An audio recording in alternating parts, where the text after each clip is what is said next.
Hi friends, ఈ వీడియోలో రవ్వ లడ్డు ఎలా చేయాలో చూడండి. కావాల్సిన ఐటమ్స్: పాలు, కిస్మిస్, ఇలాచి, కాజు, కొబ్బరి, చక్కెర, రవ్వ.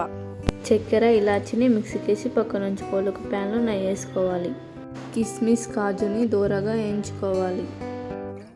తీసి పక్కన ఉంచుకోవాలి. అదే ప్యాన్లో నెయ్యి వేసుకొని రవ్వను వేసుకొని దూరగా వేయించుకోవాలి. కొబ్బరి పొడిని వేసి వేయించుకోవాలి దూరగా. దించుకొని చల్లగైనంత వరకు పక్కన ఉంచుకోవాలి. ఇప్పుడు చక్కెర రవ్వని వేసి కలుపుకోవాలి. ఒక పాలను తీసుకోవాలి, కొంచెం కొంచెం వేసుకొని కలిపి 5 minutes పక్కన ఉంచుకోవాలి. ఇప్పుడు లడ్డు కట్టుకోవాలి. ఇలానే అన్ని లడ్డులు చేసుకోవాలి.